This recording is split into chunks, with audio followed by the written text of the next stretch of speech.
జనరల్గా అబ్రాడ్ వెళ్ళాలి అనుకున్నట్లయితే మన జేఈ ఎగ్జామ్, నీట్ ఎగ్జామ్ ఎట్లాగైతే 4 years పాటు మనం ప్రిపేర్ అవుతామో 9th, 10th, 11th, 12th, ఈ 4 yearsని హై స్కూల్ అంటారు.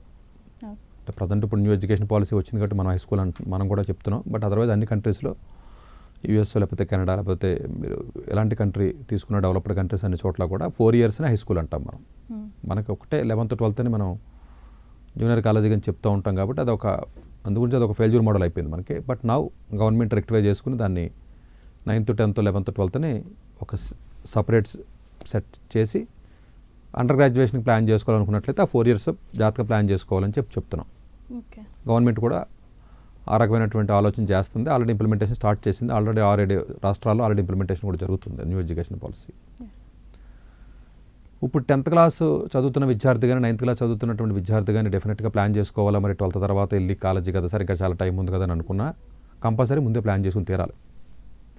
ఎందుకు అంటే ఇప్పుడు ఎట్లాగైతే మిగతా వాటిలో కాంపిటీషన్ ఉంటుందో ఈ వరల్డ్లో అబ్రాడ్ వెళ్ళడానికి ప్లాన్ చేయక్కల్లా, అబ్రాడ్లో ఉన్నటువంటి వరల్డ్ టాప్ 100కి వెళ్ళడానికి ప్లాన్ చేయాలి.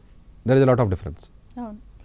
వరల్డ్ టాప్ 100కి వెళ్ళటం వేరు, అబ్రాడ్ వెళ్ళటం వేరు. అబ్రాడ్ ఏమైనా టికెట్ కొనుక్కుంటే ఎయిర్పోర్ట్కి వెళ్తే మీరు గంటలో సింగపూర్ వెళ్తారు, లేకపోతే 8 గంటల్లో గంట కాదు 3-4 గంటల్లో సింగపూర్ వెళ్తారు, 8 గంటల్లో లండన్ వెళ్తారు, 14 గంటల్లో యూఎస్ వెళ్తారు. పెద్ద ఇష్యూ కాదు. అడ్మిషన్స్ కావాలన్నా కూడా ఈ Tier 3, Tier 4 కాలేజీల్లో పొద్దున్న అప్లికేషన్ పెడితే మధ్యాహ్నానికి ఆఫర్ వస్తాయి. సో వాళ్ళందరూ అడ్మిషన్స్కి డబ్బుల గురించి ఉంటారు కాబట్టి ఆ చెత్తాచెదారం కాలేజీలు ఎప్పుడు ఉంటాయి. దానికి పెద్దగా ముందు నుంచి ఏం ప్లాన్ చేయక్కల్లా. మళ్ళీ ఎవడో ఒకటిసారి మా ఇంటి పక్కోడు అటు డైరెక్ట్గా 12th అనుకుని వెళ్ళిపోయాడండి, లేకపోతే నేను ఇంకోటి ఏదో అలా అనుకుంటారని చెప్తున్నాను నేను. అంటే ఆ డిఫరెన్స్ తెలియదు, అంత నాలెడ్జ్ ఉండకపోవడం వల్ల ఈ ప్రాబ్లం పేరెంట్స్కి కానీ పిల్లలకి కానీ. ప్రతిదానికి మా ఇంటి పక్కోడు మా కాలేజీ కూడా ఎగ్జాంపుల్, అంతే, వేరే ఎగ్జాంపుల్ మాట్లాడరండి వాళ్ళు. You name it any parent, any student, రెండే మాటలు మాట్లాడతారు వాళ్ళు. మాకు తెలిసినోడు వెళ్ళాడు, మాకు తెలిసినోడు చేశాడు, మా ఇంటి పక్కోడు చేశాడు, వీడు చేస్తాడు, అంతే.